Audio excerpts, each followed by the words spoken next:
Queridos, que a graça e a paz do Senhor continua em cada coração, amém? Parece que os jovens estão empatados, ganharam da gente nessa manhã, né? Mas louvamos a Deus por esse encontro junto com vocês. Não sei se é 2 ou 3 anos quando vem aqui, mas é mais ou menos isso. Mas estou muito feliz de receber o convite. Mas quando eu recebi, abri a agenda, não podia abrir, mas a pastora conversou comigo, tirou meu sono. Aí eu tive que ajeitar de estar aqui, porque Bauru a igreja de Bauru tem um ponto muito importante na minha vida. Foi muitos anos que nós estivemos juntos, lá naquele parque de exposição, né?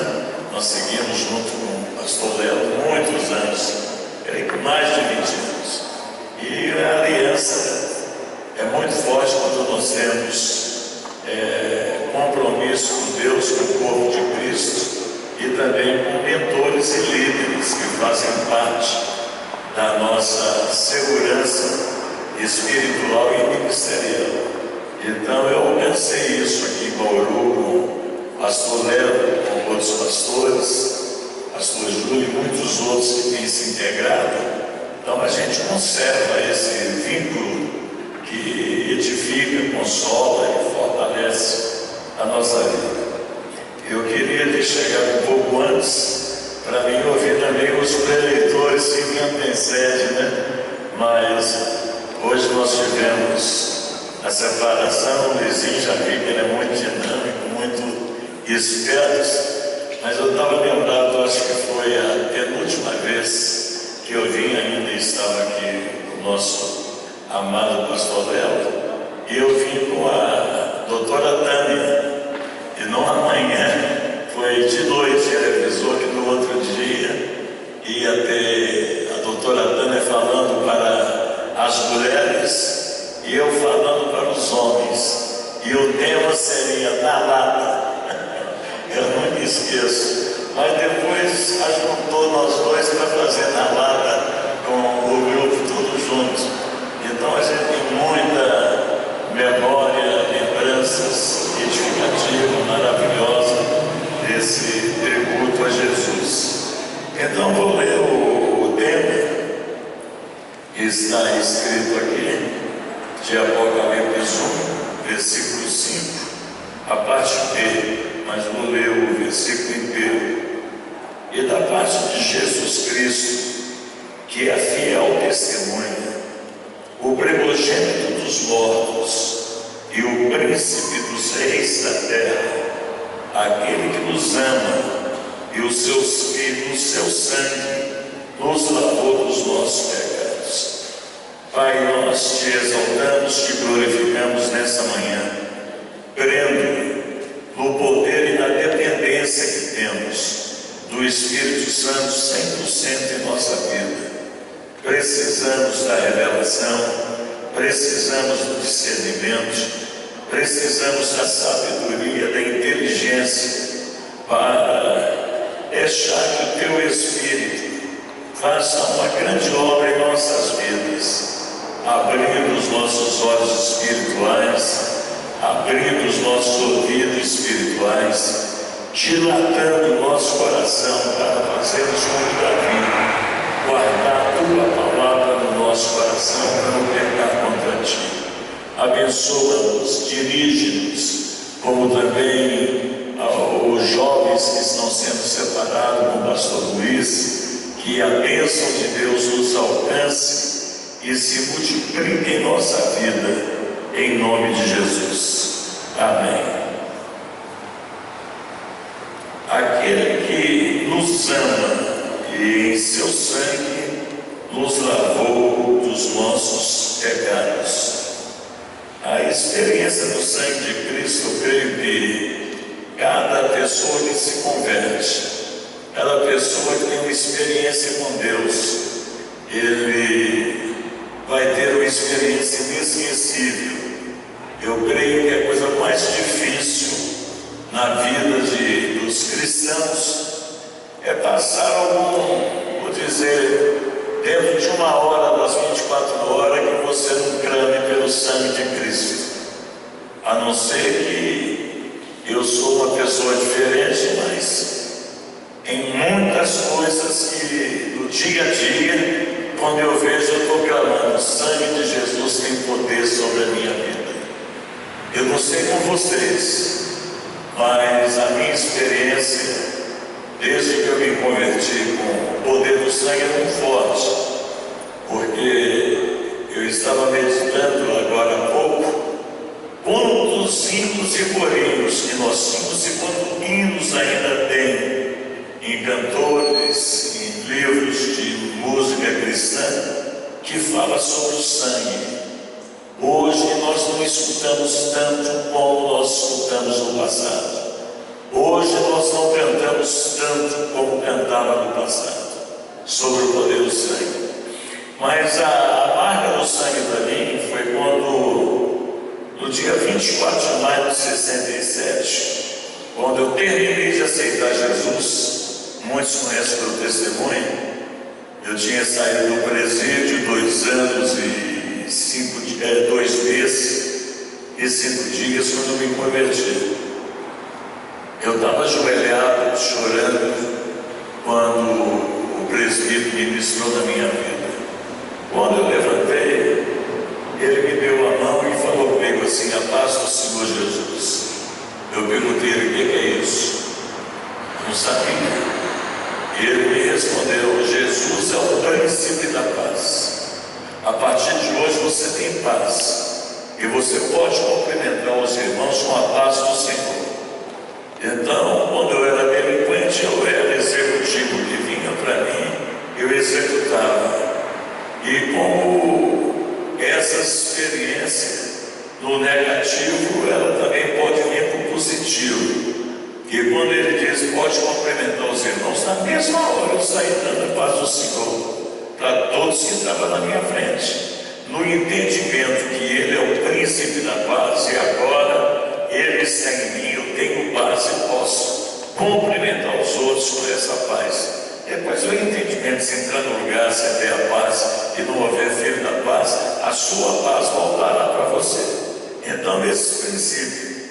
Mas eu fui muito feliz quando eu cumprimentei um pregador, um jovem de 16 anos, que se tornou o meu discipulador com 23 anos de idade. Quando eu dei a paz para ele, ele deu um sorriso e falou para mim assim: moço, hoje você fez a melhor escolha de toda a sua vida. Nem todo mundo fala isso para você, mas para mim, que estava vindo uma vida pregressa, uma vida suja, uma vida de delinquência, de tráfico, de assalto, 4 anos e 8 meses no presídio, quase 3 anos em celas escuras por causa de mau comportamento. Ele fala para mim que hoje eu fiz a melhor escolha da minha vida. E eu acreditei que eu dei aquele passo, porque aquela era a maior oportunidade que eu tinha na minha vida. Era como se fosse o momento mais oportuno, como se eu estivesse no limite, e se eu não abraçasse aquela oportunidade, ela passava e era a última, porque a maneira que Deus me chamou foi muito forte. Aí ele virou para mim e falou comigo assim: a partir de hoje, você não precisa mais de mediadores nem medianeira. Eu era idólatra até o último, na máxima e na penitenciária de Ladeira. Eu era auxiliar do capelão que exercia as reuniões católicas lá. Inclusive, quando ele chegava, ele mandava na minha cela: fala para o Paulinho trazer a turma para cá. Eu que levava o pessoal para as reuniões. E quando ele fala comigo isso: você não precisa mais de mediadores e nem mediadora, na mesma hora, na minha casa, na parede do centro da sala, era toda cheia de idolatria minha, sem contar da minha mãe e meus pais. Então, são princípios interessantes interessante na salvação, a sequência da salvação e libertação. Aí eu virei para ele, virou para mim e falou comigo: e você não precisa de mediadores nem mediadora. A partir de hoje você fala com Deus como fala comigo. Você tem acesso ao coração do Pai. E quando ele falou isso, eu disse para ele: você não me conhece. Eu sou um homem muito tentado. Eu não queria falar quem eu era. Eu sou um homem tentado e amanhã eu não sei se eu vou vencer. Aí ele bateu no peito e disse para mim: eu sei que você vai vencer. Primeiro, você nasceu de novo. Você é uma nova criatura. As coisas velhas se passaram e tudo se fez de novo. E quando você for tentado pelo pecado, tentado pelo vício, pela prostituição e por um pecado que você não tem força para vencer, você clame pelo sangue de Jesus, e o sangue de Jesus te garante a vitória. Olha, para mim foi a maior mentoria, para mim foi um brincar na vida espiritual de acesso. Eu não tinha entre 7 a 10 minutos de convertido, eu recebo essa instrução. Por quê? Até agora eu pregando no retiro de carnaval do sul de Minas no sábado, um rapaz me chamou e disse: olha, o senhor me ajudou muito com uma palavra que o senhor deu da presciência de Deus. Como Deus é presciente, nós ficamos cientes, mas ele já recebe a prévia, ele é presciente. E essa para mim foi a vacinação de anticorpos para os ataques do inimigo, dos demônios contra a minha vida. Eu não sabia da estratégia do laço do inimigo na frente, mas essa ministração desse rapaz para mim sobre o sangue de Cristo é que fez a diferença, porque eu não sabia sair na hora da igreja. Ainda falei para ele: me dá o endereço da igreja. Ele falou comigo não funciona assim. Me dá o endereço da sua casa que amanhã eu vou te buscar. Era um feriado na quinta-feira. Eu falei: Dona Anitta, 245, aquela casa amarela. E tal, e saí. Agora, quando eu saí, eu passei pelo caminho que eu vim. Eu tinha saído da minha casa, escondido as drogas, atendido o pessoal que eu estava no tráfico, quando saí da cadeia. E o meu culpado chegou na hora.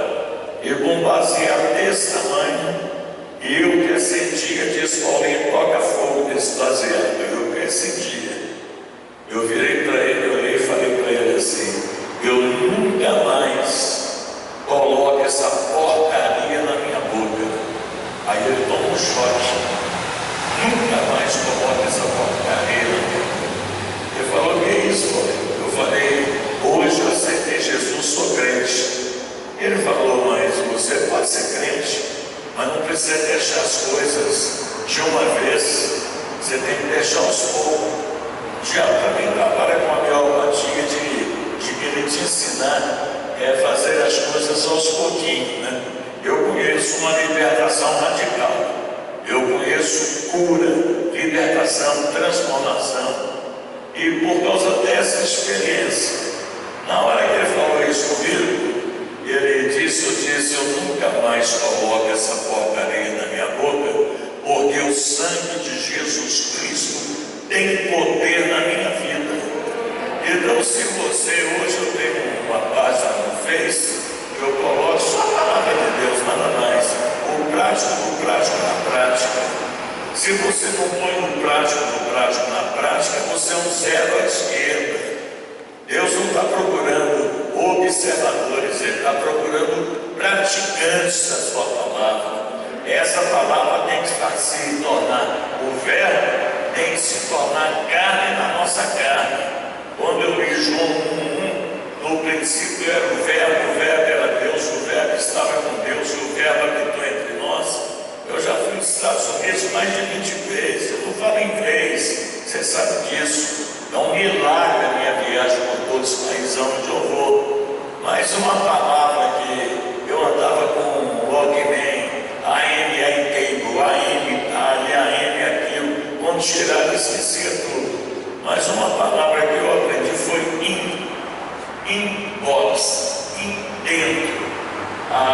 O verbo se fez carne e habitou ele se fez carne. Se esse verbo não fizer carne na nossa vida, no nosso homem interior, ele é simplesmente um verbo, e a letra mata, e o Espírito é que dá vida. Então, quando eu falei aquilo, ele ainda me rebateu.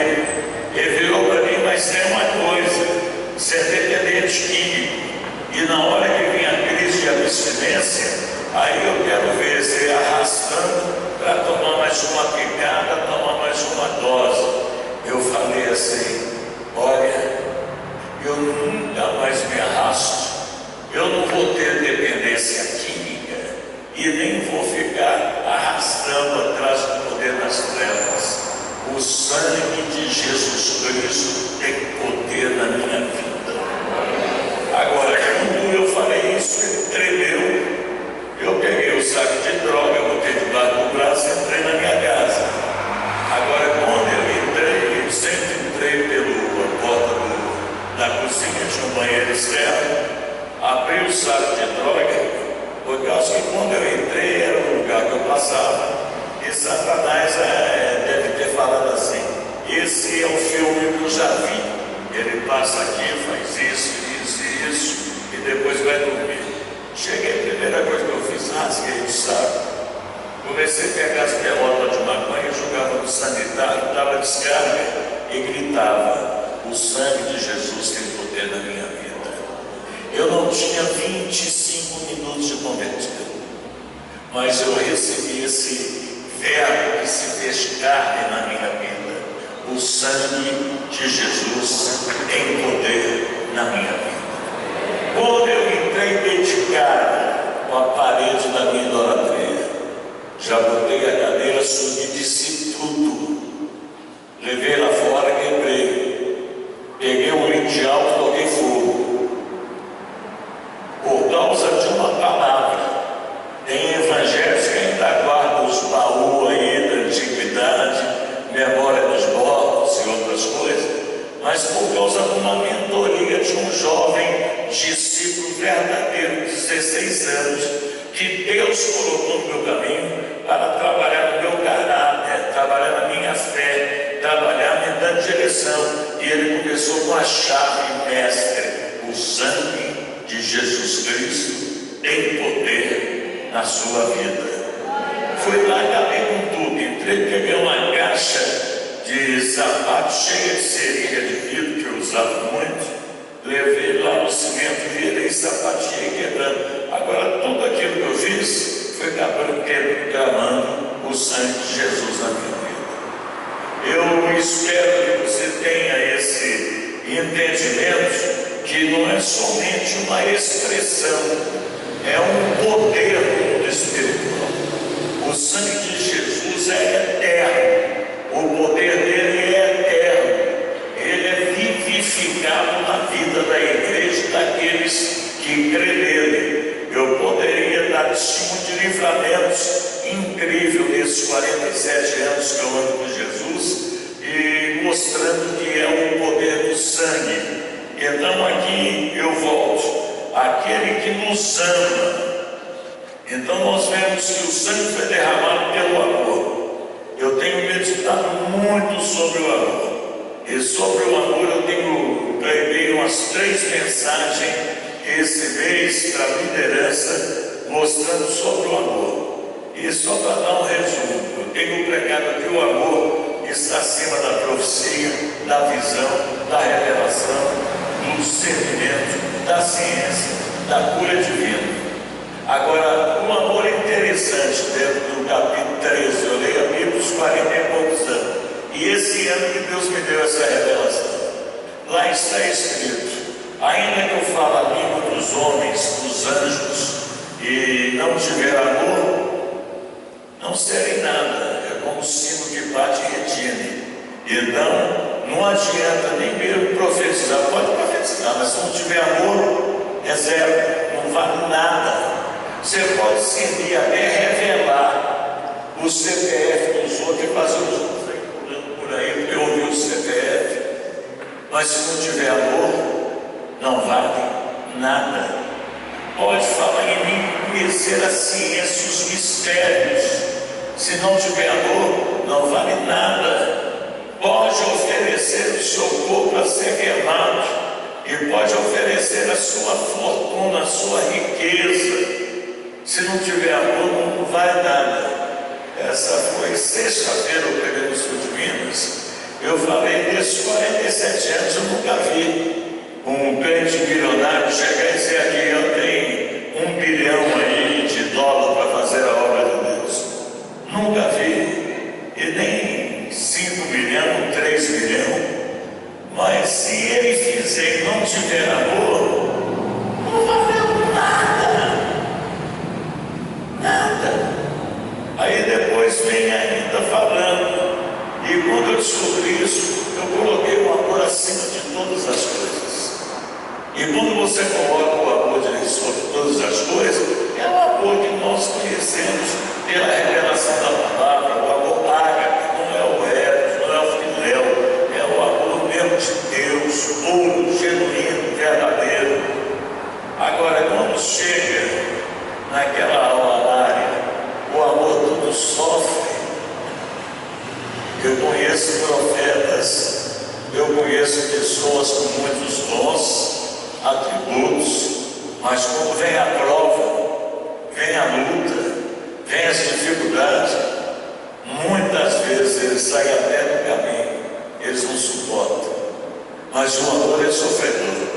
Você pode ser profeta ou o que for, na hora da prova, se não tem amor, você não aguenta a provação, você não aguenta as dificuldades. Vocês não aguentam a tribulação, as lutas que vem.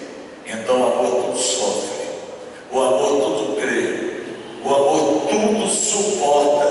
Aí já é pedir demais, né? Tudo suporta. Tem gente que não suporta mais marido, não suporta filho, não suporta pastor, não suporta os crentes, não suporta mais ninguém. E aonde cheio de dons. Hoje tem gente que conversa comigo estranho 1 hora sem parar. Mas na hora que vem uma prova, um teste, acabou. Então eu estou dizendo isso para mostrar realmente o que é esse amor que nos amou. Ele está acima de tudo isso. E muitas vezes, quando eu falo igreja, corpo de Cristo universal, o foco, a leitura da revelação, a leitura da palavra, ela deixa muito a desejar, porque a igreja tem corrido mais atrás dos dons. É bom, os dons é ferramenta, os dons é equipamento para edificar e abençoar o povo e a igreja. Mas quando ele toma o lugar do verdadeiro amor, acabou. Hoje nós vemos que muitos problemas que existem é causado até pelos dons. Que os dons têm trazido problema também para a igreja quando ele é exercitado sem amor. Mas para concluir essa parte, ele vem dizendo que o amor tudo sofre, ele tudo crê, ele tudo suporta, ele não é egoísta, ele não busca os seus próprios interesses. Aí você vê que é o amor singular de Deus. E é esse amor que ele branda na nossa vida através do Espírito Santo. Agora depois ele fala que as coisas nós veremos ela. É até bom eu ver aqui para não ficar dificultando para vocês a colocação que eu vou dar para entrar na mensagem. Então em 1 Coríntios 13, Paulo fala uma coisa que espero que vai nos ajudar muito. Então, no 13, no versículo 8, aliás, no 7, tudo sofre. Aliás, vocês não folgam com injustiça. Não tem alegria quando alguém perde e foi injustiçado e perdeu. Você não tem alegria com a derrota ou fracasso dos outros que foi cometido injustiça.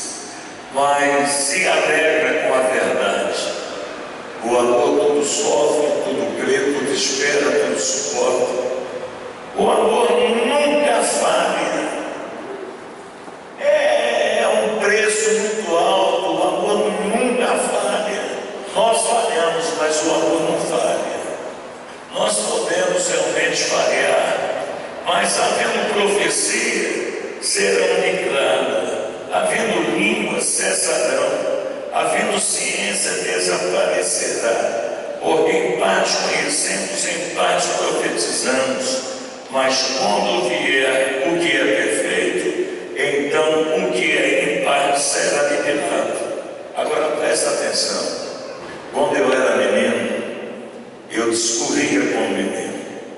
Mas logo que eu cheguei a ser homem, acabei com as coisas de menino. Porque agora vemos por espelho e em enigma, mas então veremos face a face.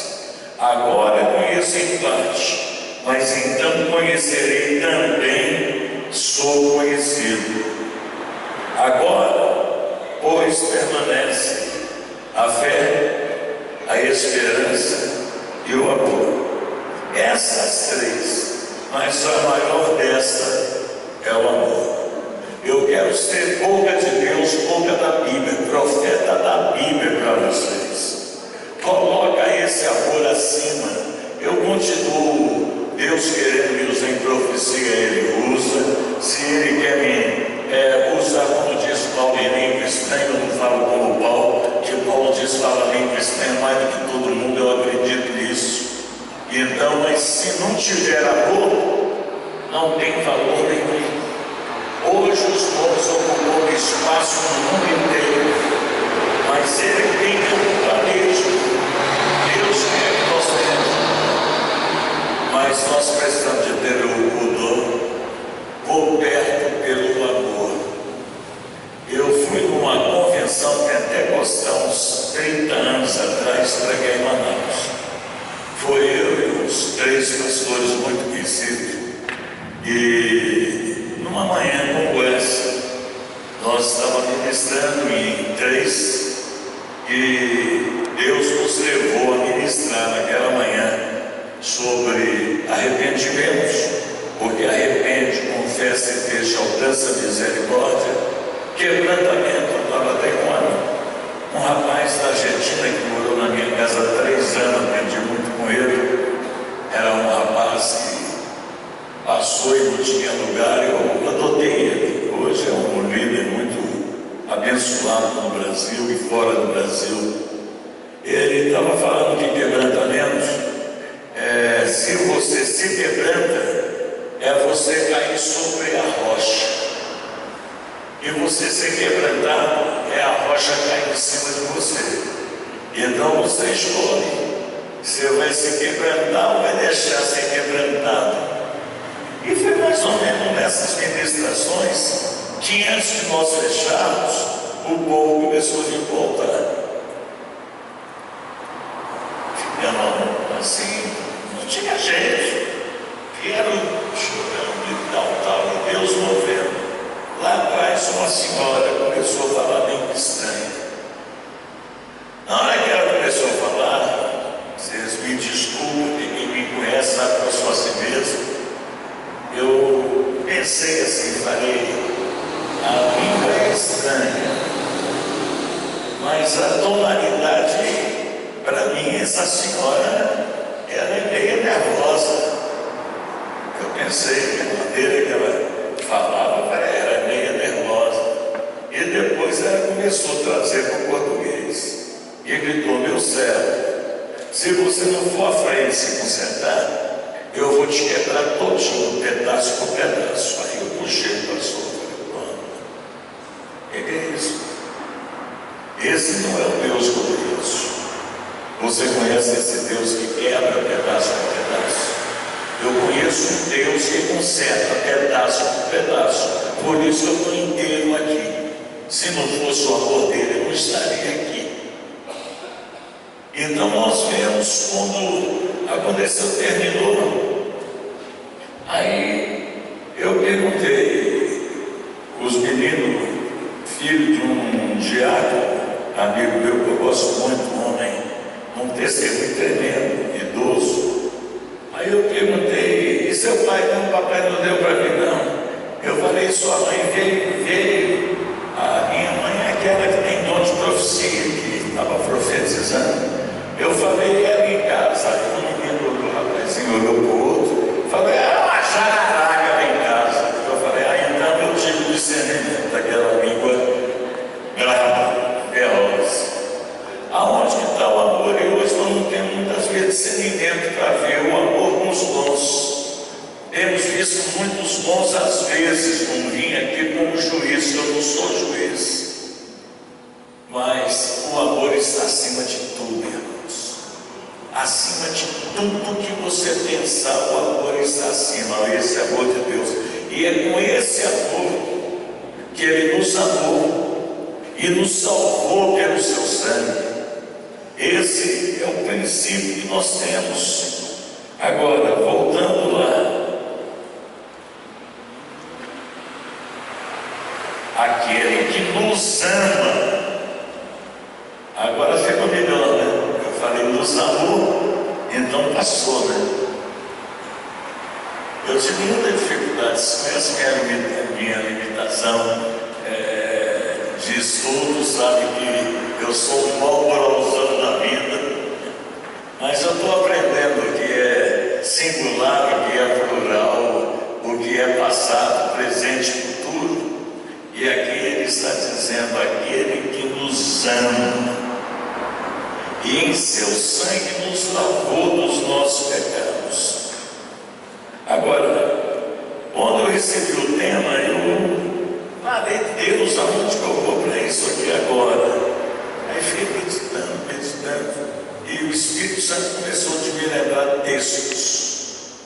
E um dos homens que fala sobre esse amor, sobre essa ação de Jesus, que nos ama e em seu sangue nos lavou do pecado, é o apóstolo Pedro. Você pode encontrar outro discorrendo sobre o sangue, mas Pedro é muito forte na revelação do poder do sangue. 1 de Pedro, capítulo 1.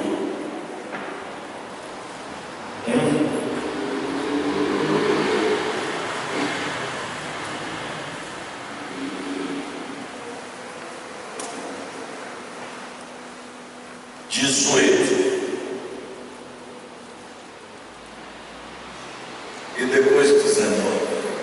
Sabendo que não foi com coisas corruptíveis, como prata ou ouro, que fosse resgatado da vossa vã maneira de viver, e por tradições recebesse dos vossos pais, mas com o precioso sangue de Cristo, como de cordeiro imaculado, incontaminado, 20, o qual na verdade no outro tempo foi conhecido antes da fundação do mundo, mas manifesto desses últimos tempos por amor de vós, e por ele credes em Deus, que o ressuscitou dos mortos e lhe deu glória, para que a vossa fé, esperança estivesse em Deus, purificando as vossas almas na obediência à verdade, para o amor fraternal, não fingido. Amai-vos cordialmente, amai-vos ardentemente uns com os outros, com o coração puro, sendo de novo gerado, não da semente corruptível, mas da incorruptível, pela palavra de fé viva, que permanece para sempre. Porque toda a carne, ela é como a erva, e toda a glória do homem, como a flor da erva. Secou-se a erva, caiu sua flor, mas a palavra do Senhor permanece para sempre. E é essa palavra que entre vós foi evangelizada. O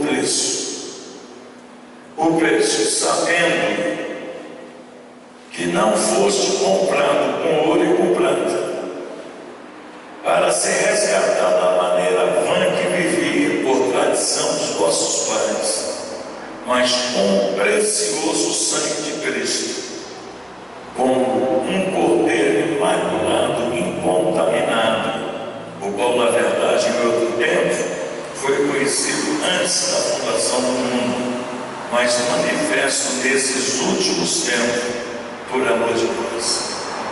Um texto que Chico me mexe, só que quando Jesus pregava a respeito de ser o Filho de Deus, e ele era reprovado, criticado pelos fariseus, pelos escribas, pelos doutores, um dia ele falou para os fariseus, como eles falavam: nós somos filhos de Abraão. Ele disse: mas Deus pode suscitar filhos. Agora, se vocês fossem filhos de Abraão, vocês me conheceriam e me receberiam, porque Abraão viu o meu dia e se alegrou. Aí eu ficava pensando: Abraão, eles mesmo ajudam a gente a não crer, dizendo: como é que Abraão te viu antes do Senhor existir? Aí você vai ver quando Abraão viu ele, quando Deus pediu Isaac em sacrifício, ele leva o Isaac no sacrifício. Se você me pergunta se acredita que ele ia decapitar o Isaac, eu te respondo: eu acredito, porque ele faria o que Deus mandava. E quando ele estava subindo do monte, o Isaac cresceu com ele. Eu tive um livro que nem tem nem mais o manuscrito dele, que chama Tenda e Altar. Aonde Abraão armou a tenda, ele fez um altar para ela. A vida dele era tenda e altar, tenda e altar, tenda e altar. Esse menino cresceu com ele, vendo ele sacrificar, louvar, adorar, falar com Deus. Quando Deus pede ele nem fala para Sara. Se ele fala para Sara que ele vai matar o menino no altar, não tinha psiquiatra nem casa de doido naquele tempo, senão ela ia chamar uma ambulância, botar uma camisa de força e levar ele para o sanatório. Mas tem certas coisas que tem que ter experiência pessoal. E quando ele vai, ele nem fala, ele vai para um lugar. Primeiro, mais ou menos 80 quilômetros de distância, vai com o jumento, com o menino. Demora 3 dias para chegar no lugar. Depois ele vê um lugar distante e Deus mostra o lugar para ele. Quando ele chega com seus servos, ele fala para eles: fica aqui, eu e o moço vamos adorar. Eu conheço poucos adoradores na Bíblia. Abraão é um deles, o Jó é outro. Quando fala em geração de adoração, eu falo: oh Deus, sem misericórdia. Se nós formos comprados para adorar como os verdadeiros adoradores adoravam, nós estamos muito distantes de conhecer a adoração. E ele disse: ficai-vos aqui enquanto eu e o moço vamos adorar. Agora, um sacrifício para ele não é sacrifício, é adoração. E ele está subindo. E o filho pergunta: pai, está aqui um cutelo, está aqui um fogo, e cadê o cordeiro? Ele disse: Deus proverá para si o cordeiro, porque era para prover para ele, não era para Abraão. Quem ia para o altar era ele, não era Abraão. E quando eles chegam, ele prepara tudo, faz o altar, ajudado pelo filho, que ia ter 15, 16 anos por aí, um moço esbelto, forte. Eu uso uma palavra: se ele descobrisse o que estava para acontecer, um empurrão que ele desse no velho, descesse aquela ladeira, acabou, nunca mais pegava ele. Mas quem conhece o chamado não foge do chamado, ele se entrega. Quem tem intimidade com Deus se rende, não luta contra Deus. E ele ajudou. Depois o pai manda ele deitar, depois amarra ele no altar, ele está amarrado. Aí ele já entendeu que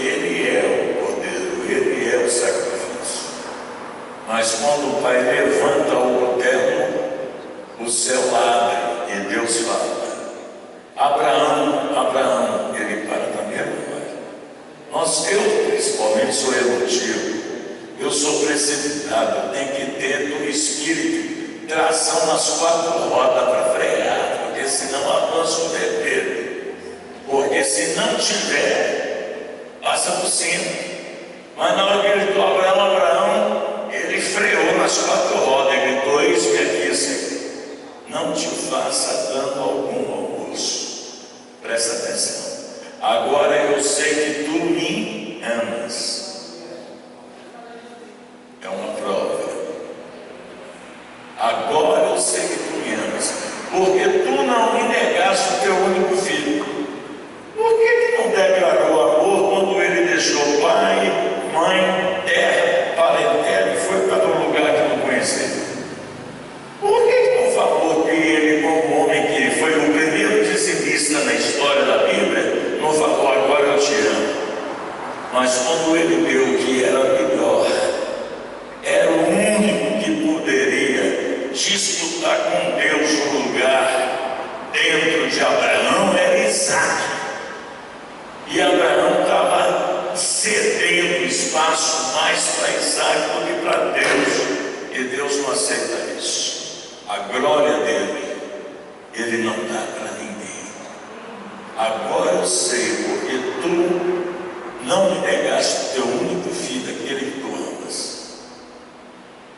Aí ele para. Aí ele vira, ele levanta os olhos, pode ler literalmente. Ele levanta os olhos. O que ele vê lá atrás? Um cordeiro com chifre lucifó amarrado. 3 dias de distância onde tinha fazenda. Quem que levou e amarrou ele lá? É Deus, irmãos. Deus proverá para si o cordeiro. É Ele que provê. É Ele que intervém. Eu creio na intervenção de Deus. Aí Ele tira o filho, bota e imóvel o cordeiro.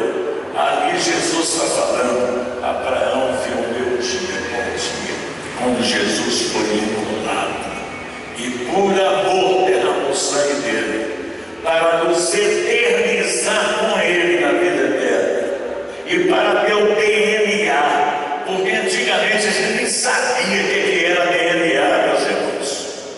Ninguém, não sei quantos anos para cá que aparece isso. Eu tenho o DNA do meu pai e da minha mãe, já estão falecidos. Se bater, bateu. Mas nem precisa. Se pegar o retrato do meu pai, o narigão dele e o meu, bateu. O meu filho, uma vez, eu estava com a Maria entrando na Argentina, acho que na Argentina, e a Maria estava de carro e a Maria falou: eu esqueci a certidão do Paulinho. Aí eu falei: e o que tem? Ele estava atrás, o que ele tem? Não, porque aqui eles vão pedir documento para provar se nós somos seu pai. Eu falava: mãe, que isso? Manda ele olhar para o meu nariz, o nariz do meu pai. Daí, quer dizer, ele não conhecia DNA. Ele podia falar: não vai fazer o DNA na hora que vai bater. A minha certidão é o DNA do meu pai. E no mundo espiritual, você tem que ter o DNA de Jesus.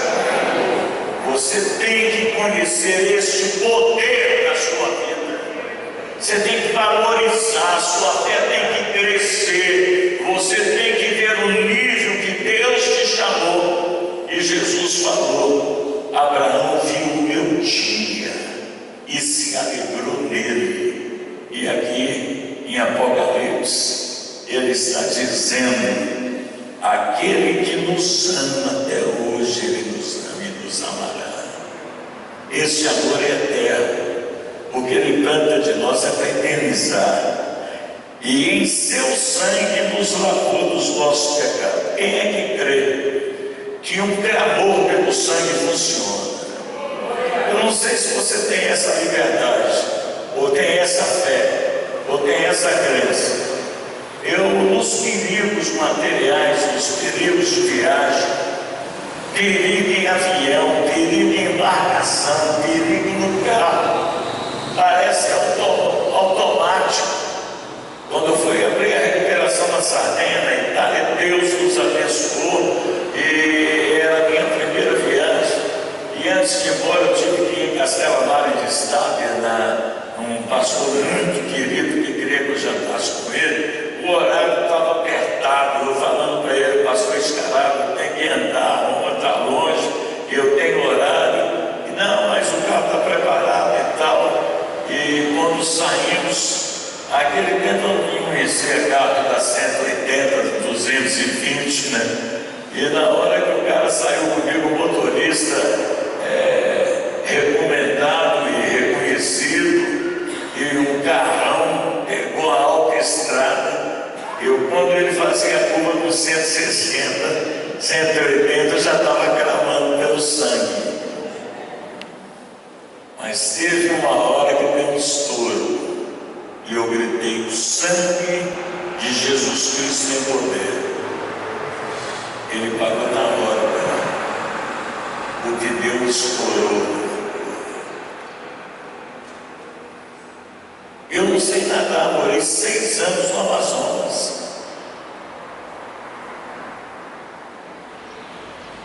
Eu tinha que pegar a canoa com o Cídio para mim pegar o barco grande lá no alto. E na hora de ir, todo mundo queria entrar na canoa para ir comigo. Eu falei: gente, não dá. Era cheia, correnteza d'água. Aí eu entrei com o rapaz que trabalhava comigo, um discípulo meu. Aí entrou o Garrulã, que era Menteto, entrou o Caçapanã, entrou um outro. E eu falei: gente, quando eu olhei assim, ela entrou corrente na água, você não podia nem rir, que entrava água dentro. E os índios tudo barrando, despedindo de mim. Eu levava minha pasta com material de fonética linguística que eu estava aprendendo, transcultural. Eu estava de chinelo, calça jeans e um bastão de couro, que dava todas as minhas coisas dele. Quando eles saíram e pegaram o estirão, uma ponta d'água pegou e começou a entrar. Aquela semana, meus irmãos, o meu estudo foi fruto do Espírito Santo. A semana inteira. Gozo, paz, alegria, gozo do Espírito Santo, mansidão, paciência e domínio próprio. Quando você começa a ter revelação, começa a ter a cobrança, você vai ser testado. Quando ela bateu, começou a entrar água, os índios começaram a gritar: isso aí é um peixe para nadar. Meu amigo sabia nadar, só eu que não sabia. A água veio assim mesmo, encheu o barco, veio pela minha perna. Aí eu gritei para ele: gente, você sabe nadar tudo e vai embora. Mas eu gravei o sangue. E eu faço alguma coisa que eu já fiz várias vezes em período entre vida e morte. Senhor, se chegou a minha hora de ir, muito obrigado pela oportunidade de ter servido, de estar no ministério. Se chegou a minha hora, te louvo. Só isso. E o sangue em cima. Irmãos, veio uma moita de canarana na correnteza. Bateu no meu peito. Parece cana, mas é um capim xoxo. Eu abracei e corri, estava fantástico. Dava e dá. Eles foram para um remanso, subiram e a correnteza me levou para perto. Eu falei para o Geral, dá um lugar aí para mim. Falou: pastor, muito senhor desse gato, não cabe 2 não. E os índios chorando e gritando do outro lado. Eu fui salvo por uma moita de canarana. Eles trouxeram o barco e botaram dentro. Outra vez com ele mesmo. Descemos um barco, chegando perto de Manacapuru, de madrugada, tempestade veio. Maria lembra do Raimundo Batista, e o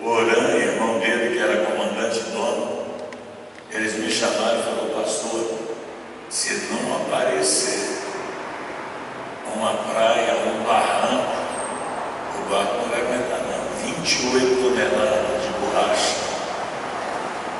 Aí você vê a fé do povo, gente acendendo vela, com terço na mão, gritando, chorando, desesperado.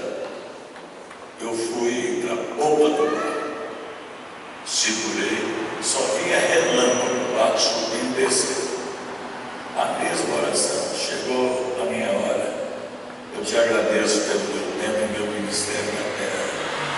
Nas minhas mãos está o teu Espírito. Aí é a rajada, teu sangue tem poder, o teu sangue garante a vitória. Hoje eu até lembrei de um corinho que cantava: teu sangue garante a vitória.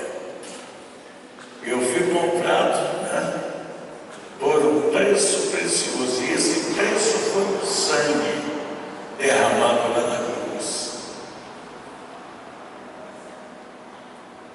Aí o bar subia, descia, relâmpago e tal, e eles com luz siribi, de um lado do outro, procurando.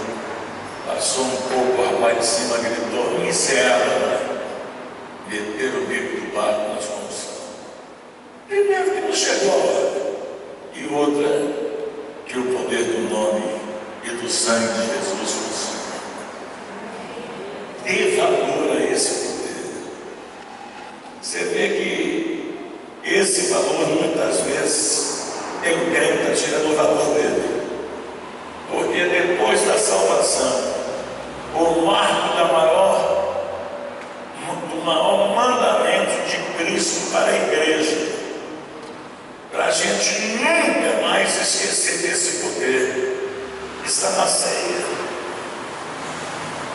Eu tive problema com a ceia, porque quando eu converti, logo no primeiro mês, eu sentei no primeiro banho, cheguei na ceia. Quando o diabo passou, eu fui pegar o pão. Ele falou: você é novo convertido, você não é batizado, você não pode tomar ceia. Aquilo para mim foi um golpe. Eu falei: que isso, ué? Eu sou crente. Mudei de lugar, mas era manão. Mudei de lugar, o diabo passou, pega e falou: não, senhor, já ouvi seu testemunho, você é novo convertido, você não pode tomar. Aí eu pensei: eu não como do pão nem bebo do sangue. Aí esperei, quando veio o cálice, meti a mão para pegar o cálice, porque eu tinha lido fazer isso em memória de mim. A ceia é o vínculo. Eu lembro da promessa que Deus prometeu: eis que o Filho nos nasceu e o Filho se nos deu. O nome dele será maravilhoso, Deus forte, Príncipe da paz, Pai da eternidade. O seu poder não tem fim. Aí você vê nascimento, crescimento, sofrimento, morte, ressurreição, assunção, e todo o poder no céu e na terra entregue a ele. É para ser a maior cerimônia, a ceia é para ser o maior avivamento, o maior despertamento. E na hora que muitas pessoas ficam apáticas, aí na hora que ele não me deu o cálice, eu tentei pegar, eu não peguei. Quando acabou, eu subi do púlpito. Falei: pastor, por sua causa eu não tomei a ceia. Ele assustou. Minha causa é: eu converti o mês passado, até hoje você não fez batismo, eu não fui tomar ceia. No outro mês ele batizou. Agora, quando eu cheguei a ser diácono, uma das maiores decepções da minha vida foi quando eu botava a mãozinha para trás, dizendo: esse é parte do corpo de Cristo, é partido por você. A pessoa baixava a cabeça e fazia assim. Não podia conceber essa rejeição. Ou é pecado, ou que é nós,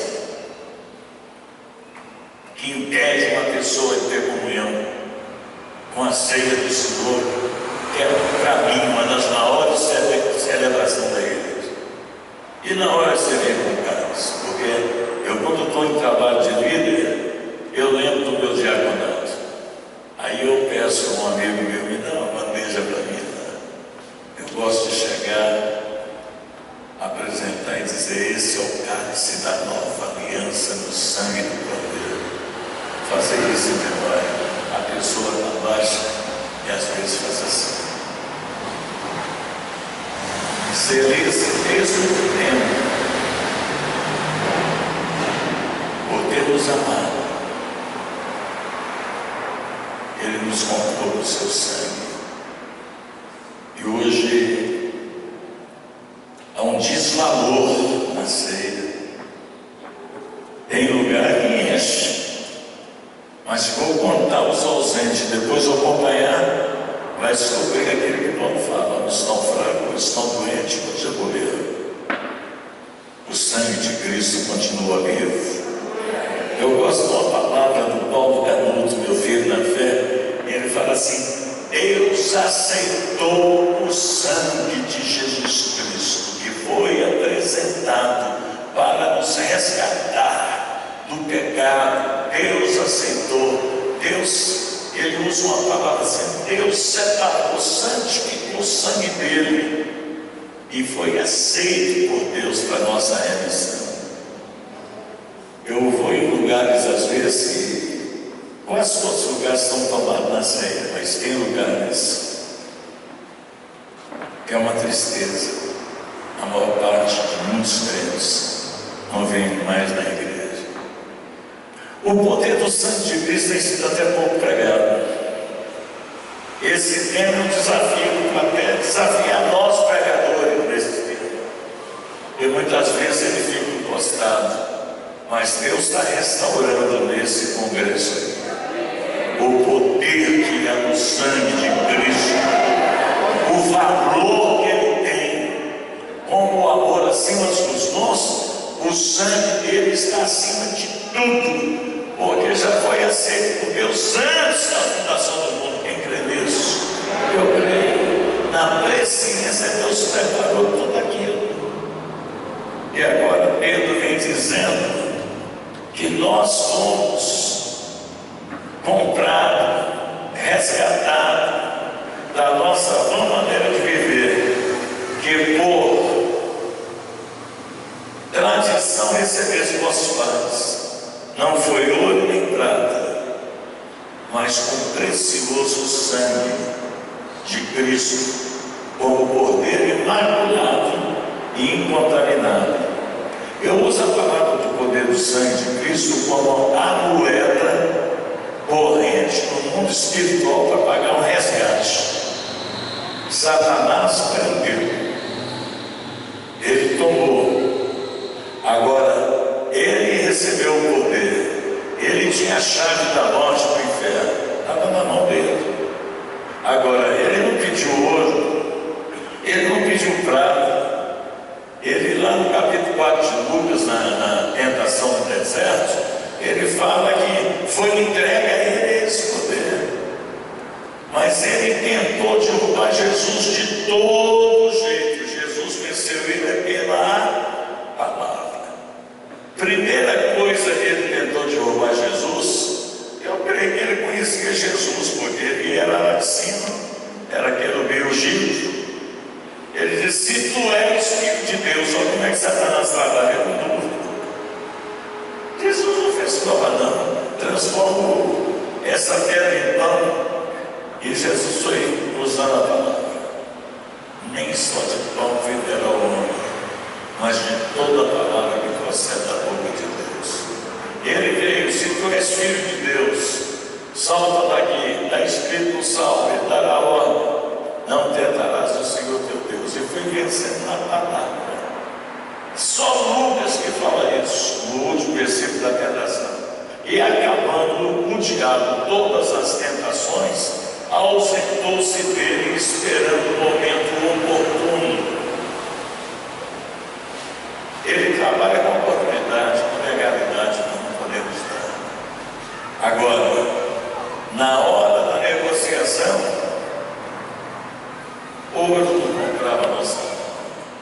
A nossa alma vale mais do que todo ouro que existe nesse planeta. A nossa alma vale mais do que todo o petróleo, os árabes, tudo que tem aí. Se você entende muito fácil o valor da minha alma, quando eu li Jesus falando que adianta o homem ganhar o mundo inteiro e perder a sua alma, a minha tradução para esse verso, que adianta o homem ganhar o mundo inteiro e perder a sua alma, é que uma alma resgatada pelo sangue dele vale mais do que o mundo inteiro. Quando o pessoal falava de Rockefeller, falava desse povo milionário, tem uns caras, eu queria ser filho do Rockefeller. Falei, mas você é um miserável desgraçado, querer ser rico pensando, rico sou eu. Você sabe o valor da minha alma? Rockefeller não pode pagar. Como é que chama esse homem da computação aí? Bill Gates. Não tem bala na agulha. Não tem. FMI, esses poderes aí da comunidade europeia, ninguém tem dinheiro para comprar a minha. E eu não vendo. Porque quem quer comprar não pode vender. Eu tenho dono, você tem dono, a igreja tem dono. Nós temos um Senhor na nossa vida e não fomos comprados. Irmãos, parece que a baixa estima de muitos crentes está acabando. Tem que acordar para qual o valor que você tem no mundo espiritual e o preço que Jesus pagou para você ser salvo e ter o seu nome escrito no livro da vida e no livro do Cordeiro. Você não foi comprado, não foi por ouro nem por prata. Eu amo Pedro. Puxa vida, que revelação. Peguei uma palavra no 22 de Provérbio 1: mais vale o bom nome do que todo ouro e toda prata, e a graça é melhor do que a vida. Aí eu fiquei pensando, mais vale o bom nome, né? Honesto, caráter, integridade. Mas tem muita gente que não dá valor para o nome. Mas esse nome pode ser só no nível e esfera natural, carnal, da criação. Mas qual é o nome que vale mais do que o ouro e a prata? É o nome de Filho de Deus, herdeiro de Deus, que foi herdeiro com Cristo. Quando o crente vem murmurando, lamentando da vida, dizendo que ninguém me ama, ninguém me quer, e Deus não me ama, e ninguém me ajuda, eu estou vivendo uma vida assim, eu falo, você tem que voltar para a Bíblia. Você tem que conhecer a sua identidade. A minha identidade é que eu sou herdeiro de Deus. Segundo, em toda a minha ignorância de conhecimento, segundo, eu sou co-herdeiro com Cristo. Mas por que diferença que tem de herdeiro e co-herdeiro? Herdeiro de Deus eu sou, co-herdeiro com Cristo, em nível de dá com medo de falar? Igualdade. Assim como Ele é, nós veremos e seremos. Irmãos, a estima da igreja está baixa, os princípios são baixos. Esse tema vem trazer um legado de conhecimento das riquezas da filiação com Deus, do que nós somos em Deus, do que nós temos em Deus, o valor do sacrifício. Hoje nós vemos essa ida para Deus e a volta para o mundo, ida para Deus e a volta para o mundo. Uma vez eu até fiquei nervoso comigo, Egito, deserto e Canaã. A pessoa sai do Egito, passa no deserto, vai em Canaã. Aí chega lá, vê gigante, volta no deserto e volta para o Egito. Meus irmãos, quando você tem esse conhecimento que João em Apocalipse está revelando, porque Ele nos ama, Ele está mostrando o preço que Ele pagou.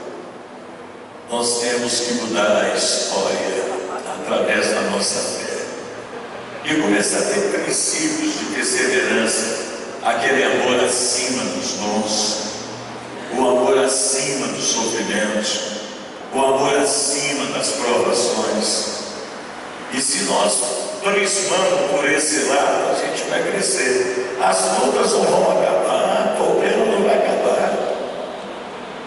Uma vez eu estava com uma amiga, nós estávamos enfrentando dificuldade, aflição tremenda. Eu fui pregar para pastores num lugar e deixei o carro no estacionamento. A Maria tinha terminado, ela estava no carro. E um rapaz veio para mim e falou assim: pastor, o senhor ainda tem daqueles livros do Senhor do seu testemunho? Eu falei: tem.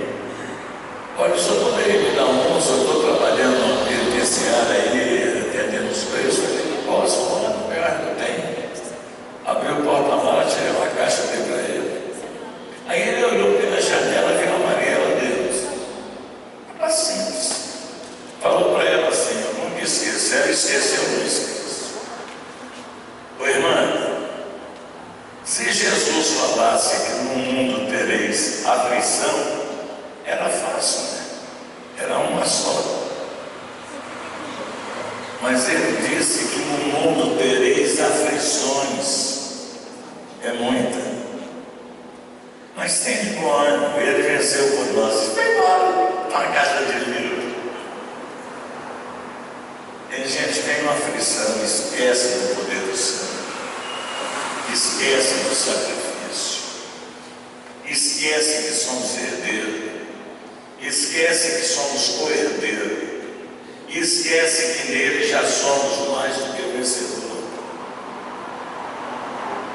Eu creio, e pelo menos para mim, eu vou crescer com esse tempo, eu vou prosperar nesse tempo, eu vou nadar nesse tempo, eu vou avaliar esse tempo.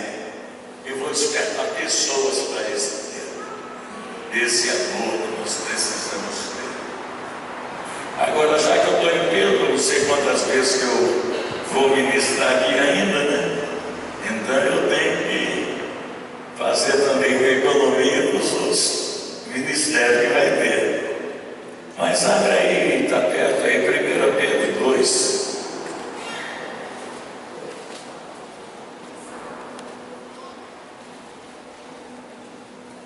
1 Pedro 2,18, mostrando sobre isso. Eu ainda tenho uns 20 minutos.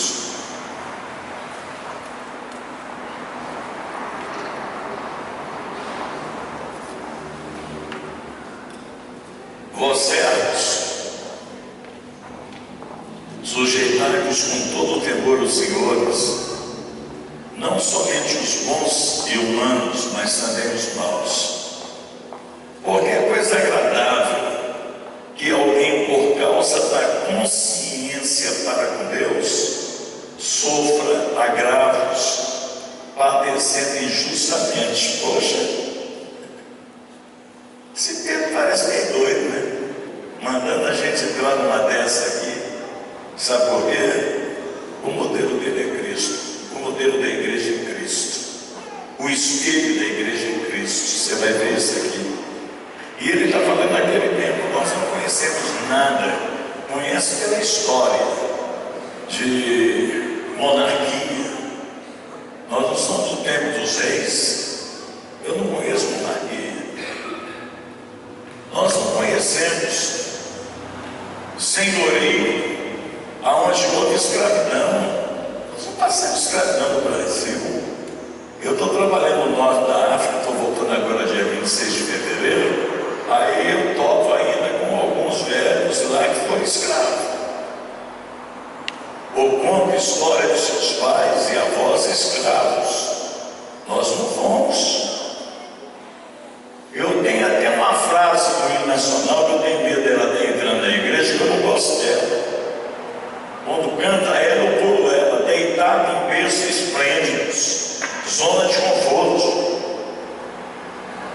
Eles deitaram nos berços esplêndidos, agora nós estamos vendo o que está acontecendo no país. Berço esplêndido. Agora que eles deviam sentir o berço esplêndido.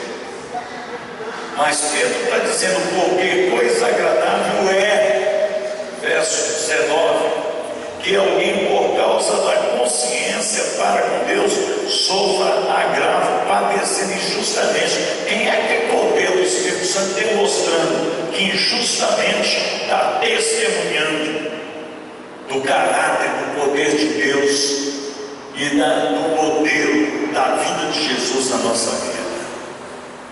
20. Porque que glória será essa? É Pedro que está falando, irmãos. Pecando, sois afligidos e sofreis. Isto é agradável a Deus? Porque se sofreis, mas se fazendo bem, sois afligidos e sofreis, isso é agradável a Deus. Olha, Deus agrada com o nosso sofrimento.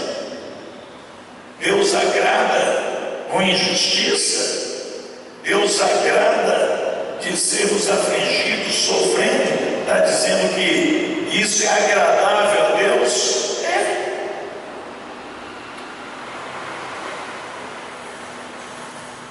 Porque que glória é essa se pecando sois esbofeteados e sofreis? Tem glória nenhuma. Mas fazendo bem, se sois afligidos e sofreis, isso é agradável a Deus. Eu pensei, foi o que Jesus passou. Em um hino que dizia, é sobre eu quero ser como tu és. Tem muito hino que fala, eu quero ser como tu és. Eu quero ter a tua imagem, eu quero ter isso, quero ter aquilo, no nível de igualdade. O texto que eu vou ler aqui é que mudou a minha história. Eu li ele no Amazonas. Aqui então eu comecei a ver, porque que glória será essa se pecando sois esbofeteados? A pessoa está na igreja, peca, adultera, prostitui e cai no homossexualismo, cada miséria e muitas vezes não arrepende. Que glória é essa que você está sofrendo por causa do pecado? Se você é esbofeteado, se pecando você é ferido, mas se fazendo bem sois afligido, e o sofrer, isso é agradável a Deus. Deus olha e é agradável. 21. Aqui está a chave que Pedro descobriu para nós. Porque para isso sois chamado, pois também Cristo padeceu por nós, deixando-nos um exemplo para que sigamos as suas pisadas. É esse sangue que nos dá poder, é o Espírito Santo que nos dá poder, é a palavra, na verdadeira regra de fé e prática, é que dá resultado. Agora, quando eu li, porque para isso sou chamado. Quem é chamado aqui? Eu sou, com convicção, e não volta atrás. Quem põe a mão no arado e olha para trás não é habilitado por ele de Deus. O justo viverá da fé, e se ele recuar, Deus não tem prazer nele. Agora aqui, porque para isso foi chamado, pois também Cristo padeceu, nos deixando o exemplo. Exemplo é o quê? O modelo. Para que sigamos as suas pisadas. Aí sabe o que eu fiz? Voltei a estudar as profecias do nascimento dele. Voltei a estudar nascimento, crescimento, sofrimento, vida, morte, ressurreição e assunção, e soberania. Agora, na vida terrena, de seguir as pisadas dele não é fácil. Em cada coisa que tem desviado crente que não toma ceia, se você for escutar por que ele não toma, você não acredita. Agora, já pensou Jesus, o Filho de Deus, ser chamado de Deus, ser o príncipe de demônios? Você já foi chamado disso? Não foi. Qual seria a sua reação? Você já foi escarrado na cara? Ele foi. Pedro agora está falando que eu tenho que espaço dele. Esse é o Deus que nos ama e com o seu sangue nos comprou e nos deu a vida eterna. É Ele, mas Ele deixou um exemplo para que sigamos a sua pisada. Seguir a pisada dele com o monte da multiplicação dos pães e dos peixes, todo mundo quer. E no outro dia, na reunião, traz mais 10 cada um. E quando chega, ele bate o olho. Fala: ah, vocês voltaram? Voltamos. É maior a multidão. Mas eu sei por que vocês voltaram. Por causa do pão e do peixe de ontem. O discurso agora é outro. Esse pão ele perece, mas o pão que desceu do céu, que sou eu, permanece. Aquele que de mim se alimenta, por mim viverá. Agora ele diz: aquele que não comer a minha carne, ou aquele o canibal, comer carne, beber sangue, não tem parte comigo. Aí começam os opositores da cotovelada do outro. Duro é esse discurso, quem o suportará? Mas quem ele estava falando? Da morte sendo moído e o sangue sendo derramado, porque nos ama. Ele nos comprou com o seu sangue. Por isso que eu estou falando assim. Aí eles falam: duro é esse discurso, quem poderá suportar? E começou. Jesus, ele tem pregação que eles faziam em igreja mesmo. Foi saindo todo mundo que não ouvia o que queria. Jesus não prega o que nós queremos, ele prega o que ele quer e o que nós precisamos. Aí foi indo. Eu creio que o olho dos apóstolos fica desse tamanho, orelha da turma embora, pensando na decepção dele. Uma decepção dele, ele conhece. Aí ele vira para ele, pensou que ia chorar, pedir misericórdia para eles conseguirem. Não, ele vira e fala assim: e vocês não querem ir atrás deles? Aí vem esse Pedro, cheio de problema, mas cheio de fé. Para quem iremos nós? Só o Senhor tem palavra de vida eterna. Tem muita gente rejeitando as palavras de vida eterna para aceitar palavras de condenação eterna. Para quem iremos nós? Outra tradução: para onde iremos nós? Só o Senhor tem palavra de vida eterna. Os comedores de peixe e pão foi tudo embora. Eles não param em lugar nenhum. Por comer pão e peixe não oferece renúncia, mas comer a carne e beber o sangue tem que ter uma vida de renúncia, de entrega, a vida para Deus. Para isso vós fosse chamado, para que sigais a pisada, o exemplo, para que sigais as suas pisadas. Tem um homem de Deus, desde que eu converti, eu ouço falar sobre ele. Eu conheço o filho dele, a filha dele, mas eu nunca tive com ele até hoje. Rego do Nascimento. Ele foi o fundador da Lagoinha e ele escreveu o livro Calvário e Pentecoste. Só o tema já inspira a gente, né? Calvário e Pentecoste. Por causa desse tema dele, baseado em seguir o exemplo de Jesus, você tem que passar por toda a trajetória de Jesus. Por isso que ele falou que aquele que não toma a cruz, porque a cruz é o carro-chefe do cristianismo. Morte, renúncia, é isso. Agora aí eu peguei essa palavra do rego,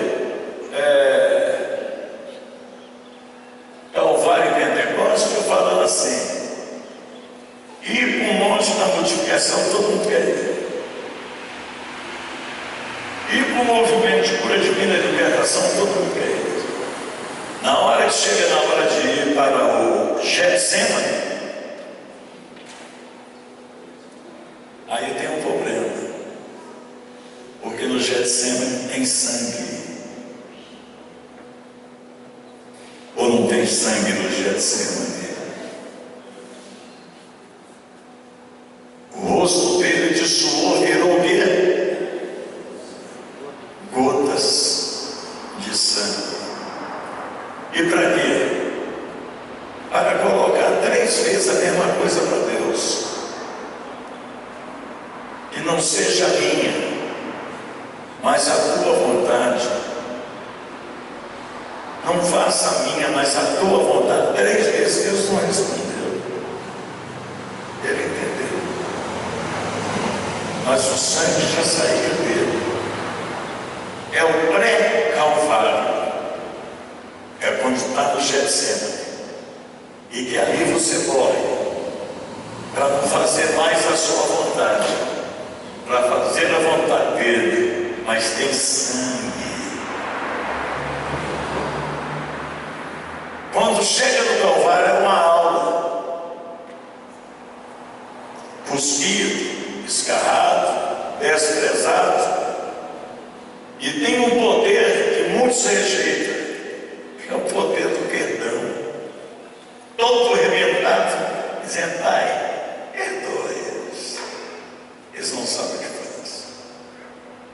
Quando a igreja conhece essa pesada de Cristo, esse exemplo de Cristo, e aprender a liberar perdão verdadeiro, as coisas vão fluir. O sangue dele foi derramado para que a igreja seja justificada. É o sangue que justifica, não é nossos atos nem nossas obras. É o sangue. É o sangue que nos dá a DNA de que somos filhos de Deus. É o sangue que nos identifica com Ele. Eu desde pequena velha, eu criei, tinha algum pentecostal, esse menino que me doutrinava, que me disciplinava. Eles falavam assim: olha, você não tenha medo do diabo. Eu falei: mas por quê? Não, porque quando o diabo chegar perto de você, vai ver a marca do sangue na sua testa. Coisa de criança, mas é verdade. O diabo tem que ver que você tem uma escritura de que você é propriedade exclusiva dele, porque não foi ouro, não foi prata, foi o sangue derramado por nós. Ele está dando um modelo de que tem essa experiência. Porque para isso foi chamado, pois também Cristo padeceu por nós, deixando-nos um exemplo para que sigais as suas pisadas. Agora 22. O qual não cometeu pecado, nós cometemos pecado. O qual nem na sua boca achou engano, na nossa achou, na dele não. Por isso que o sangue é vida na nossa vida. É uma vida constante, uma regeneração do poder do sangue constante. É o testemunho diante de Deus eterno. 23. O qual quando injuriava, não injuriava. Quantas vezes que nós, quando somos injuriados, injuriamos? Mas ele não. O qual quando injuriava, não injuriava. Quando padecia, não ameaçava. A gente pode até ameaçar, mas ele não. Mas entregava aquele que julga justamente.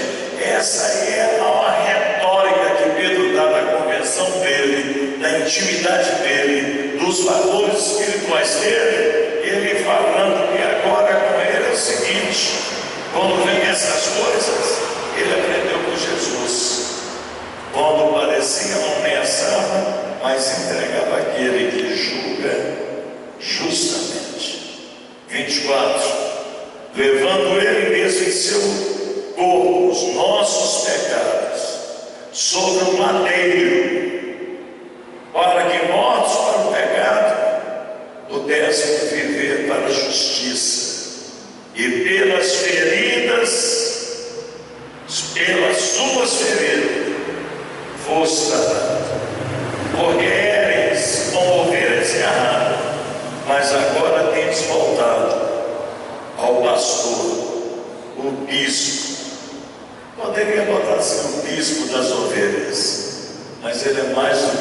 mesmo das ovelhas. Ele é o bispo das nossas almas. E então que nesta manhã nós possamos dar mais valor àquele que nos ama e em seu sangue nos lavou dos nossos pecados. Se você crê nisso, fala: eu creio nisso, eu quero viver isso. Vamos ficar em pé, se puder.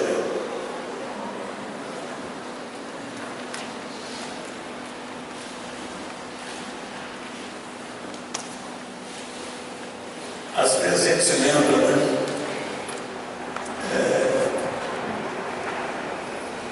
Alvo mais que a neve. Sim, nesse sangue lavado por Deus, mais alvo que a neve serena. Eu que venho de libertação de droga, prostituição, pecado, violência e tanta coisa. Eu pulava quando cantava: seu sangue garante a vitória.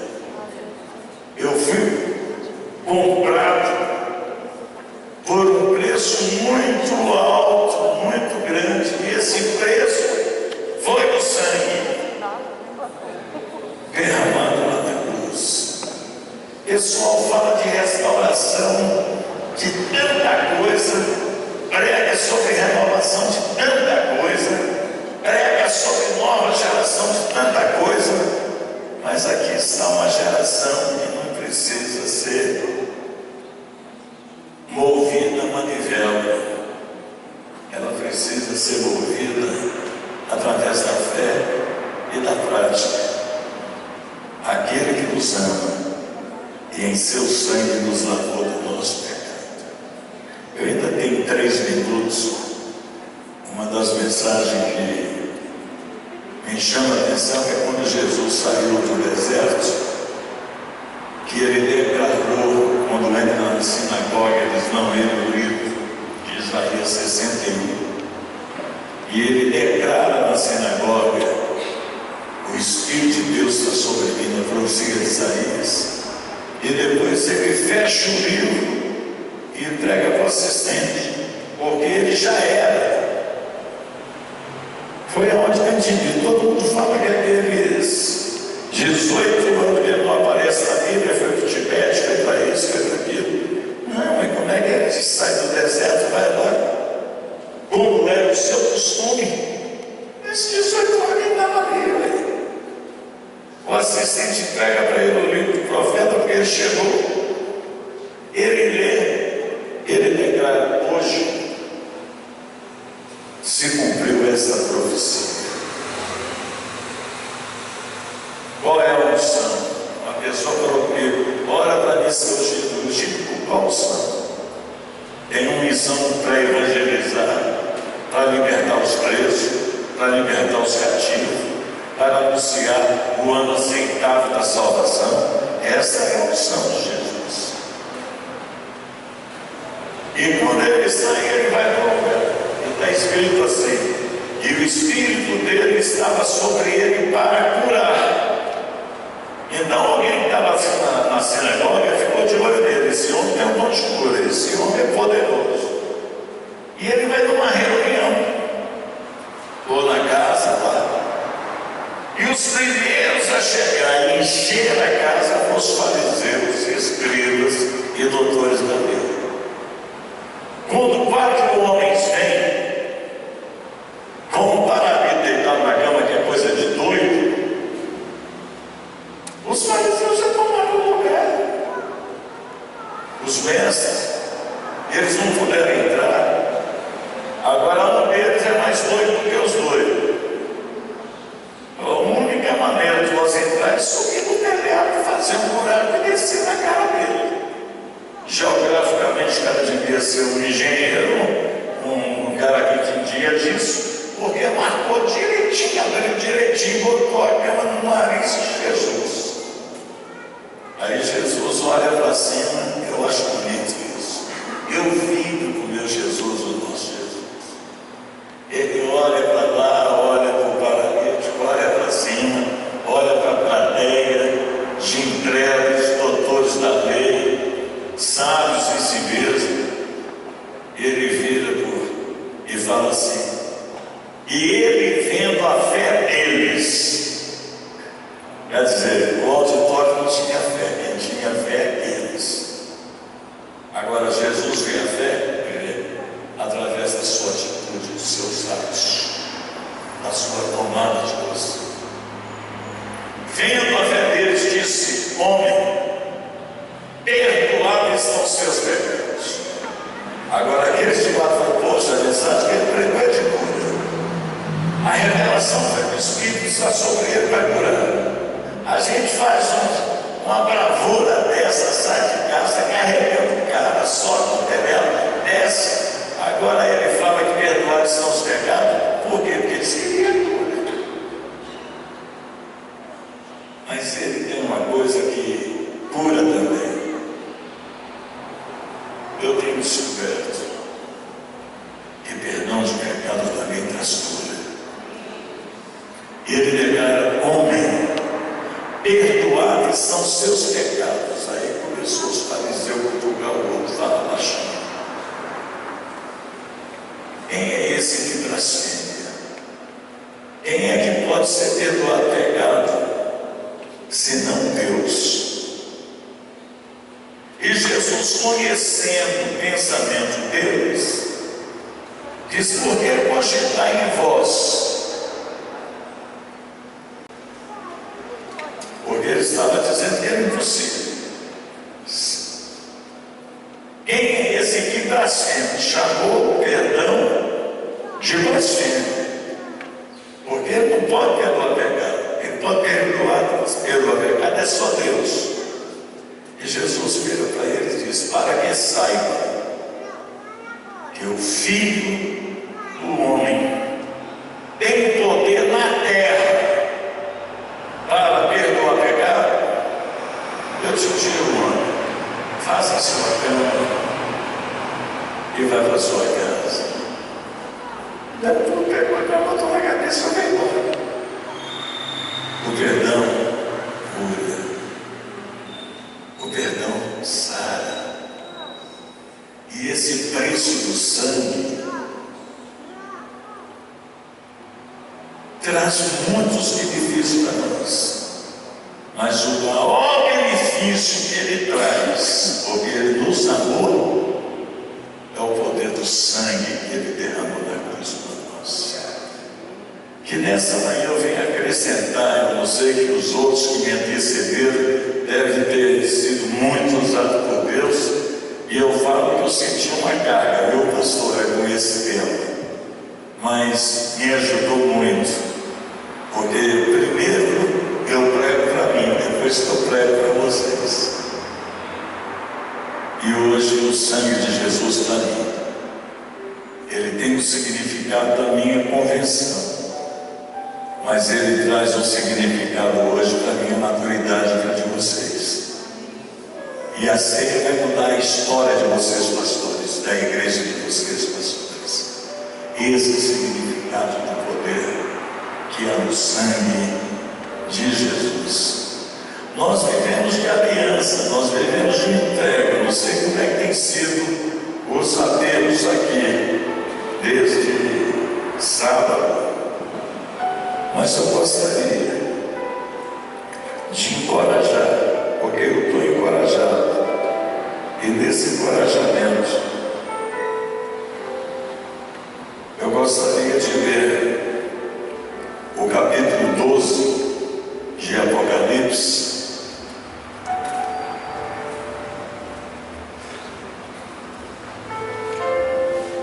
que diz assim no versículo 10. Eu não vou entrar em debate nem nada, é um texto até meio assim que eu vou falar, não tem nada de pré nem de pós, eu quero aceitar ele do jeito que ele dá, mas disso ouvi uma grande voz do céu que dizia: agora chegada está a salvação, a força e o reino do nosso Deus e o poder do seu Cristo, porque já o acusador dos nossos irmãos é derribado, e qual diante do nosso Deus acusava de noite. 11. Esse texto eu vivi na minha conversão ortodoxa. Eles o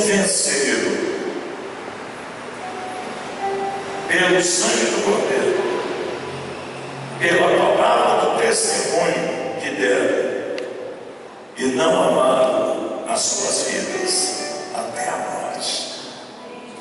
Esse valor que Ele deu é para nós aprendermos a vencer pelo sangue que foi derramado, pela palavra do seu testemunho, e não amar a nossa vida até a morte.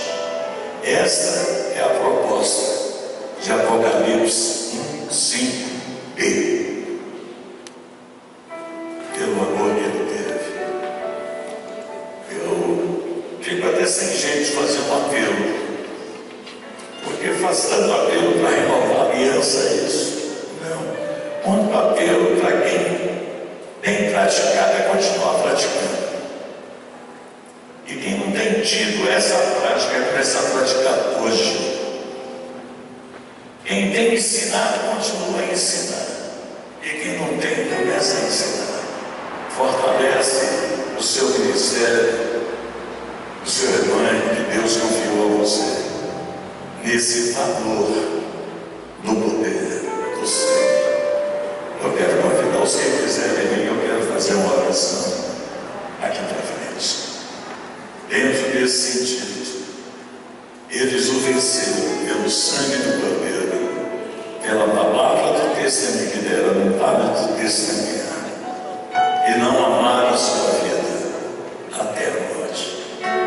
É lealdade e fidelidade, porque o verdadeiro cristão tem que ter começo, meio e fim. E é essa a proposta de Deus para nós. Quem quiser vir, pode vir aqui à frente. E olha aqui para Deus, fale com Deus. Na hora que a pastora falou comigo do tema, eu não dormi, eu fui mexer. Tá bom, meu Deus. E eu creio que é uma hora propícia para nós sempre. Tem temas que mudam a história da nossa vida.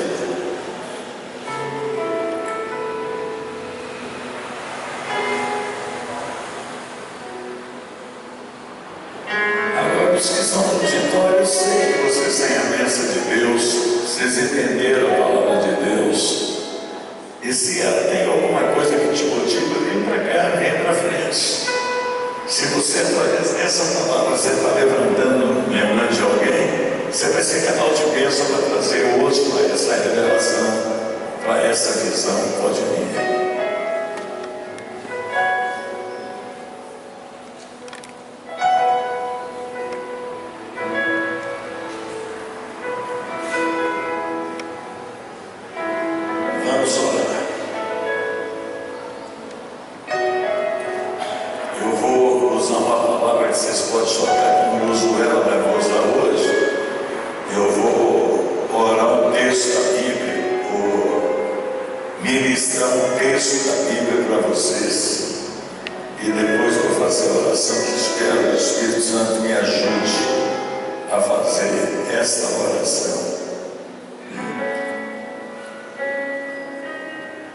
Quem deu crédito na nossa pregação? A quem manifestou o braço do Senhor? Porque foi subindo como renovo perante Ele, como raiz de uma terra seca. Não tinha parecer em formosura, e olhando nós para Ele, nenhuma beleza víamos para que o desejasse. Era desprezado e mais indigno entre os homens, o nosso Jesus, homem de dores, experimentado nos trabalhos, e como de quem teus homens escondiam o rosto. Era desprezado e não fizemos dele caso algum. Verdadeiramente Ele tomou sobre si as nossas enfermidades. Ele tomou as nossas dores, levou sobre si. E nós o reputamos por aflito e ferido de Deus e oprimido. Mas Ele foi ferido pela nossa transgressão. Ele foi moído. Você vai lembrar sempre, Ele foi moído, como o trigo é moído para virar farinha. Ele foi moído, como se apoia a carne para fazer o recheio do pastel. foi moído, moído, moído.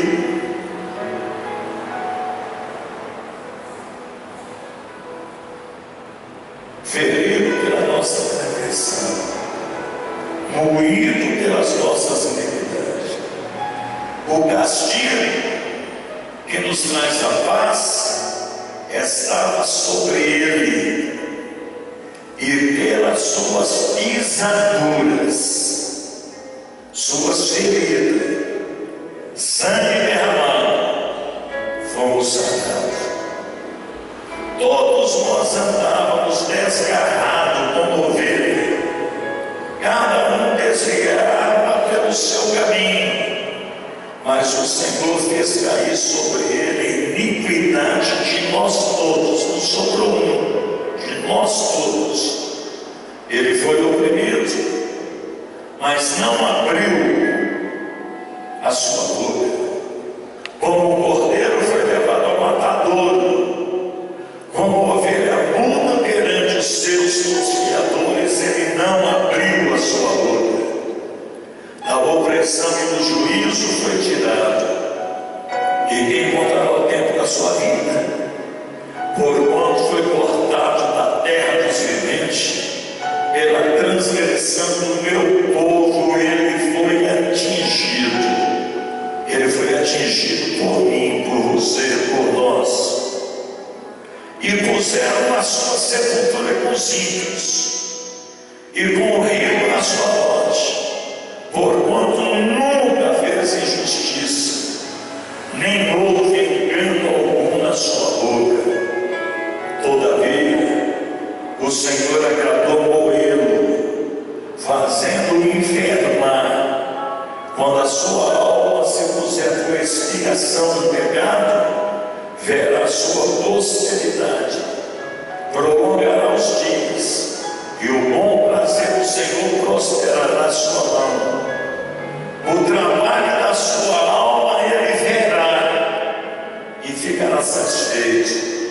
Com seu conhecimento, meu servo justo, justificará muitos, porque as iniquidades deles levará sobre si. Porque ele nos ama. Porque ele nos ama. Porque ele nos ama. E em seu sangue lavou os nossos pecados. Pai, aqui está parte do teu corpo, aqui no universo.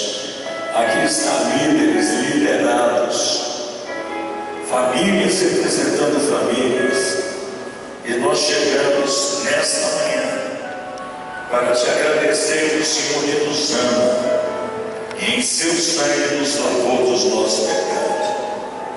Pai, uma coisa eu posso dizer para o Senhor: estou poderosamente agradecido por essa revelação, por esse princípio que o Senhor estabeleceu, o motivo por que e para que o Senhor veio nessa terra.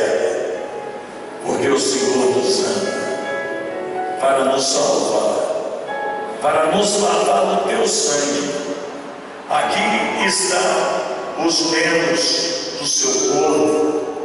Aqui estão aqueles que têm o Senhor como cabeça. Aqui estão aqueles que têm o Senhor como Senhor, e nós somos teus servos. E aprendemos que te servimos é por amor. E este amor que foi ministrado nesta manhã, ele possa exceder todo o nosso entendimento. Ele possa priorizar nossa vida de cristão aqui na terra. Este amor possa ser realmente como Jesus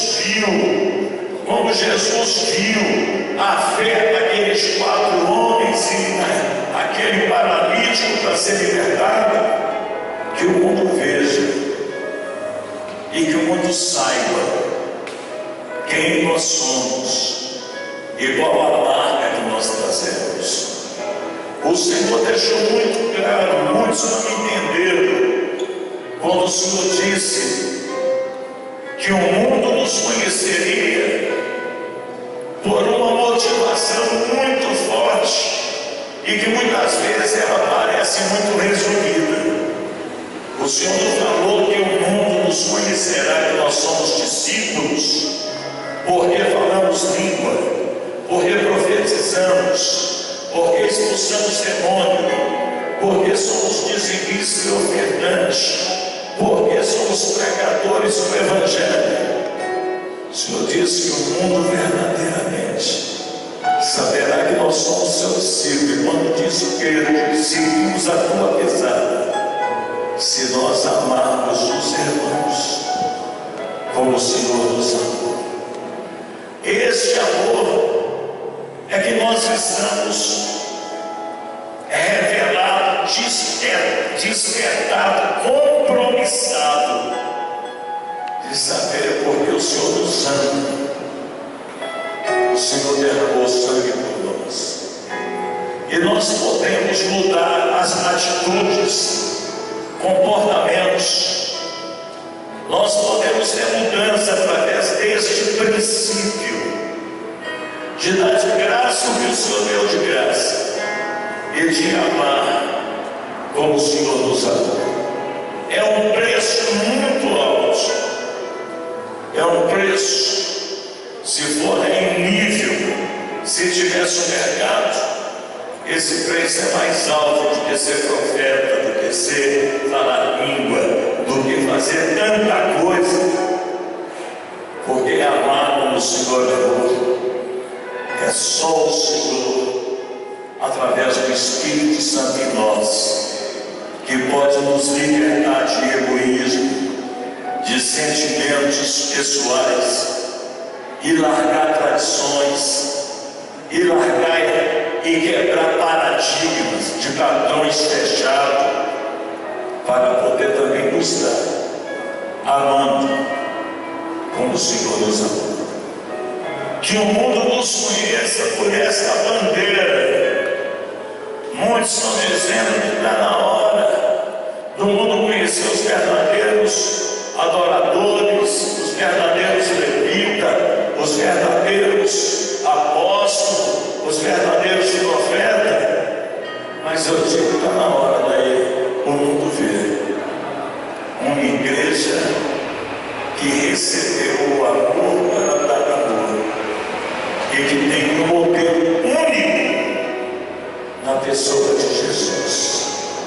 Que esta bênção seja na nossa vida, seja nesse retiro, nesse congresso, nessas ministrações, e que o Senhor aceite a nossa gratidão e podemos declarar nesta manhã: herdeiros de Deus, co-herdeiro por Cristo, porque aquele que nos ama em seu sangue nos amou do pecado. Que Deus te abençoe. Que Deus abençoe o seu ministério, a sua família. Deus abençoe o que você é, o que você tem. Que Deus dirija a sua vida. Que você seja sensível à voz do Espírito Santo e que você cresça numa intimidade com o Pai. O Pai continua procurando verdadeiros adoradores, que na adoração a bandeira é o amor. E hoje eu lembrei, levou-me à sala do banquete. Nós estamos na sala do banquete e a sua bandeira sobre nós é o amor. Deus nos abençoe em nome de Jesus.